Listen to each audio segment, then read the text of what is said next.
Book five of my going through the PBS Great American Read is Anne of Green Gables by Lucy Maud Montgomery in 1908.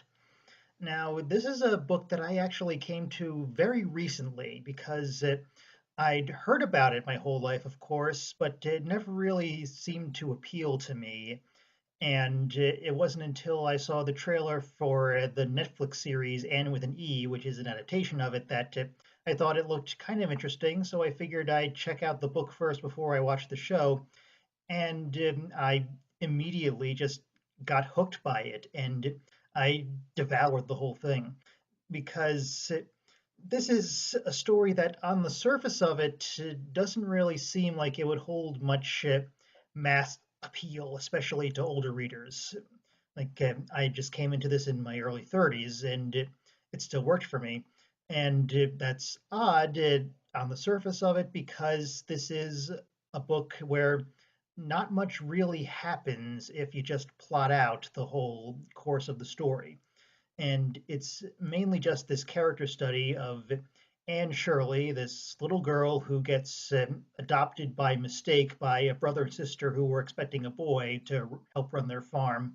And they are planning to send her back, but she soon impresses them enough that they keep her on. And her main like thing that makes the book as good as it is that she is very smart and has a great vocabulary and a great wittiness to her, and none of it is really that unbelievable. It keeps it mostly to what you can think a little girl in this situation would come up with, even if she is smarter than usual about it. And that is a very tricky balancing act, but Lucy Maud Montgomery pulls it off very well. And I was not really that surprised to learn that she had what is kind of the classic writer's upbringing, where she was left alone a lot of the time because her parents and eventually her stepmother had this like really troubled home life. So she was just on her own, walking around in the woods, and to pass the time, all she could do was make up stories. And she even described having this flash, that's the exact word she used, where she just had this epiphany of just total peace coming over her while she was in the middle of this. And throughout her adult life, she always kept saying that she was in it purely to make a living and she didn't really put much heart into it. But at least from Anne of Green Gables, you would never know that because this feels like a labor of love all over. Like she came up with this character and just had to get it out into the world somehow. So that is some writing skill right there if she didn't really believe that. But for the book itself, you should definitely check out at least the first couple chapters, even if the story doesn't appeal to you, because that's what I did, and I instantly fell in love with just the way it was written, and especially Montgomery's sense of humor about the whole thing, because it's kind of like watching a good old sitcom where you have these characters that you just like spending time with, and the fact that they're funny is just a bonus. So you have stuff like Anne and her friend accidentally getting drunk off wine, her dyeing her hair green, going down the river in a ferry which starts to sink, and like it's all very real, believable childhood stuff, even if it's from 1908. So maybe kids don't really do that stuff anymore. But the kind of timbre of the childhood experience, if that makes any sense, is still really the same throughout all the ages, and that is what can appeal to anyone. And it feels believable that these are just kids living their life, doing their own thing as well as they can, and it's just fun spending time with them and seeing what will happen next with them.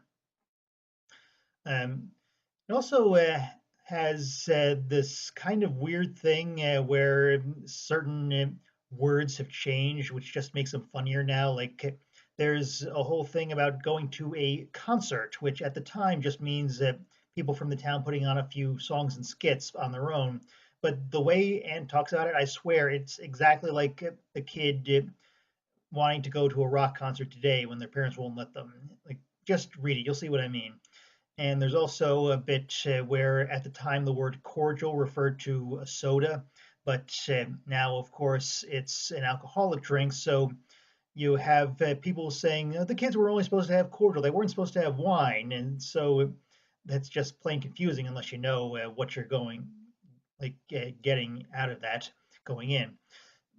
But, mostly it's just the kids' experiences, and those always do stay the same. So that'll definitely get you through if it appeals to you at all. Now, I should note I also only have read the first book, and there's a bunch more, but I don't really feel that motivated to like seek them out because Montgomery had openly stated her whole life that she only ever intended to make that one book, and people just kept demanding more of Anne Shirley's adventures, and so she felt compelled to give them, but none of them are anything more than just cheap cash-ins. Like any sequel you could find today, it's kind of stands as proof that that kind of thing was always around. So maybe I'll get to them someday, but not anytime soon because I have a lot on my plate already as far as future reading material goes. And I kind of do feel content with just the one book because it stands on its own very well. For as little plot as it has, it wraps things up, and it's just a bunch of fun. You'll have a good time, even if you don't really see the point going in. Up next, a reclusive writer somehow puts out one of the great young adults and first young adult books ever made, and is still the only one he's really known for today with The Catcher in the Rye.